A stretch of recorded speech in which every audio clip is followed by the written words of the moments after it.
सामाजिक प्रतिक्रियाओं का अध्ययन एक ऐसी दिशा मुक्त नियामक विधि से करता है जिसे वैज्ञानिक कहा जा सकता है।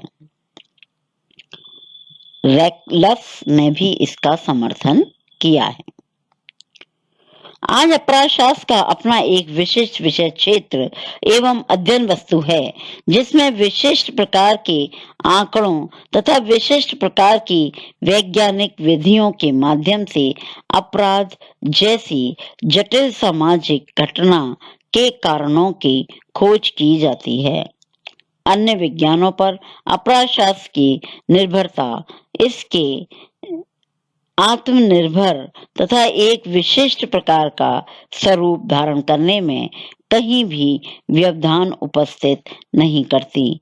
यद्यपि अपराधशास्त्र में अनेक सामाजिक विज्ञानों में कुछ न कुछ लिया है, तथापि अपराधशास्त्र यह ज्ञान आज उस स्तर पर आ गया है कि सेलिन का यह कथन गलत है कि अपराध शास्त्री एक ऐसा सम्राट है जिसका कोई साम्राज्य नहीं।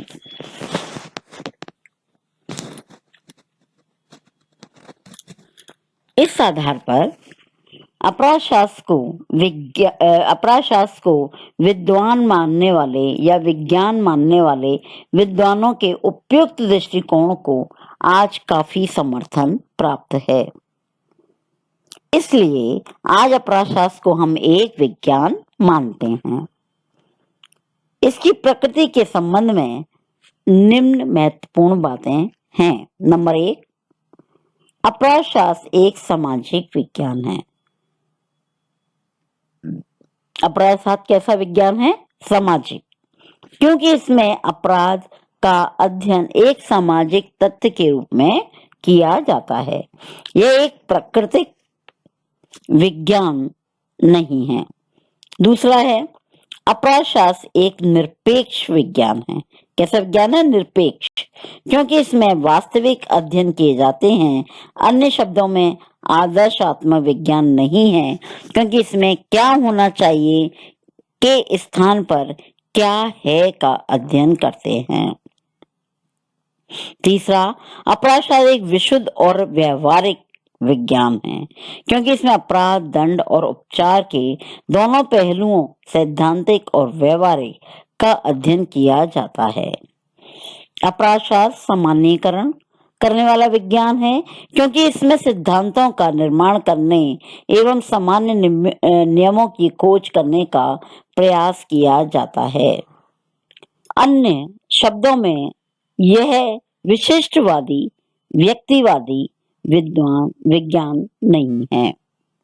पांचवा, अपराधशास्त्र तार्किक एवं अनुभविक दोनों हैं, क्योंकि इसमें किए जाने वाले अध्ययन मात्र तर्क पर आधारित नहीं होते, अपितु अनुभविक भी होते हैं तथा वैज्ञानिक पद्धति शास्त्र पर आधारित होते हैं। अपराधशास्त्र की प्रकृति से संबंधित उपयुक्त दोनों दृष्टिकोणों के विवेचन से यह स्पष्ट हो जाता है कि अपराधशास्त्र एक विज्ञान है, यद्यपि यह प्राकृतिक विज्ञानों से काफी पीछे है। इसे एक आत्मनिर्भर ज्ञान की शाखा के रूप में स्वीकार किया जा सकता है तथा ज्यों-ज्यों अन्य सामाजिक विज्ञानों का विकास होगा, अपराधशास्त्र में वैज्ञानिक परिपक्वता बढ़ती जाएगी। इस संदर्भ में सदरलैंड एवं क्रेसी ने अपने विचार व्यक्त करते हुए सही ही कहा है, अपराधशास्त्र अपनी वर्तमान स्थिति में विज्ञान नहीं है, परंतु अपराधशास्त्र में ज्ञान में वृद्धि की प्रकृति एवं दिशा को देखते हुए यह आशा अवश्य की जा सकती है कि यह विज्ञान बनने की दिशा की ओर अग्रसर है। यानी कि जो विद्वानों के अलग अलग मत थे कि कुछ लोग मानते हैं कि अपराधशास्त्र एक विज्ञान है और कुछ लोग मानते हैं कि अपराधशास्त्र विज्ञान नहीं है। लेकिन जब हम समाज शास्त्र को एक विज्ञान के रूप में ग्रहण कर चुके हैं, तो अपराधशास्त्र एक सामाजिक विज्ञान कहा जा सकता है। अब आता है कि अपराध शास्त्र का विषय क्षेत्र क्या होगा। हम इसमें किसका अध्ययन करेंगे, किन चीजों का नहीं करेंगे, क्योंकि हमें एक सीमा निर्धारण करनी पड़ती है और उसी के आधार पर कोई विषय आगे अग्रसर होता है या प्रसार होता है। अपराध शास्त्र के विषय क्षेत्र के विषय में भी विद्वानों में मतभेद पाए गए हैं। गाल्ट के ने इसके विषय क्षेत्र में केवल अपराध और अपराधियों के अध्ययन की बात सम्मिलित की है। इसी प्रकार माइकल एंड एडलर ने इसमें केवल अपराधी व्यवहार के अध्ययन को सम्मिलित किया है, परंतु यह अपराध शास्त्र के विषय क्षेत्र को अत्यंत सीमित करने के प्रयास आज अन्य अपराध शास्त्रियों एवं समाज वैज्ञानिकों को स्वीकार नहीं है। अतः मुख्य रूप से इसमें हम निम्नलिखित 3 प्रमुख बातों को सम्मिलित कर सकते हैं। पहला, अपराध के कार्य कारण अध्ययन। दूसरा, दंड प्रणाली। तीसरा, अपराधी सुधार एवं अपराध निवारण।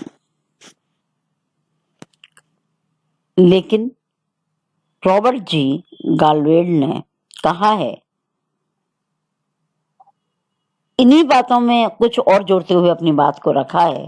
पहला इन्होंने बताया अपराधी कानून की प्रकृति व प्रशासन तथा इसके विकास की परिस्थितियां। दूसरा, अपराध के कारणों एवं अपराधियों की व्यक्तित्व का विश्लेषण। तीसरा, अपराधियों का सुधार एवं पुनर्वास। और चौथा है अपराध नियंत्रण। इलियट ने अपराध शास्त्र के विषय में 4 बातों को सम्मिलित किया है। पहला, अपराध की प्रकृति।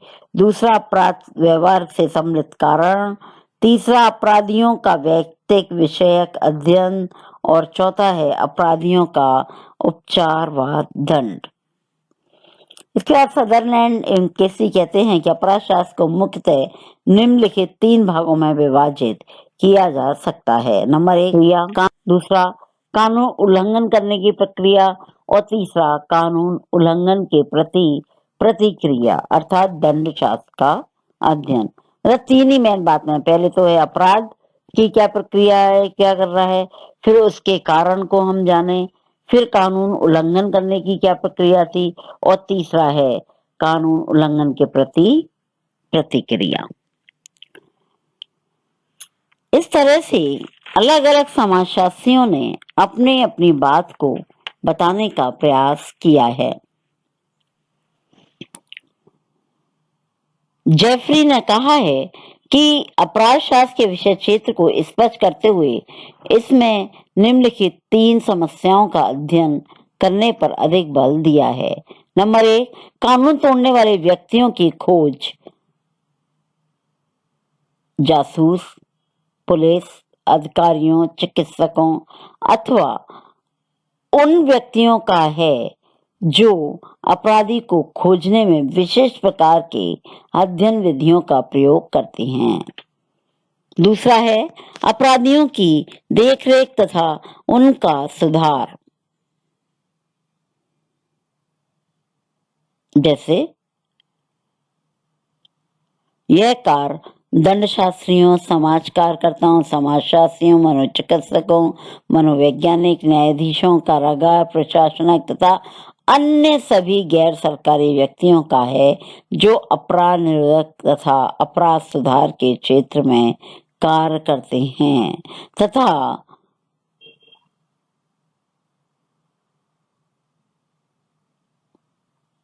तीसरा है अपराधी व्यवहार की वैज्ञानिक व्याख्या एवं वैज्ञानिक दोषारोपण।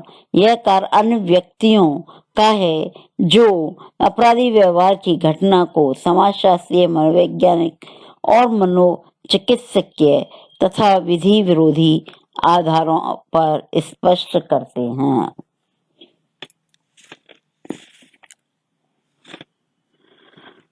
अपराध शास्त्र के विषय क्षेत्र के विषय में यह बात उल्लेखनीय है कि कुछ विद्वान इसे केवल विधि या लॉ सम्मत व्यवहार के अध्ययन तक ही व्यवहार को ही श्रेणी मानते हैं। अध्ययन तक ही सीमित रखने का प्रयास करते हैं, जबकि कुछ अन्य विद्वान इसे सामाजिक व्यवहार की ही श्रेणी मानते हैं।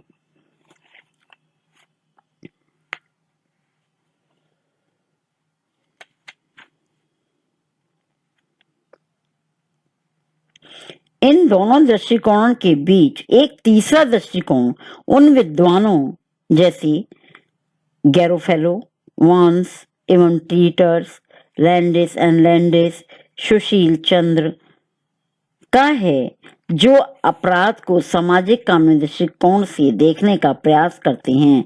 इन दोनों दृष्टिकोणों की अपनी कुछ सीमाएं एवं उपयोगिताएं हैं, परंतु इसे ना ही मात्र कानूनी क्षेत्र अथवा ना ही सामाजिक क्षेत्र तक सीमित किया जा सकता है। वास्तव में विषय क्षेत्र में दोनों पहलुओं को सम्मिलित करना अनिवार्य है। रेक्स लेस ने कहा है, अपराध शास्त्र के विषय क्षेत्र में अपराध शास्त्र की निम्नलिखित प्रमुख केंद्रीय अध्ययन रुचियों को सम्मिलित किया है।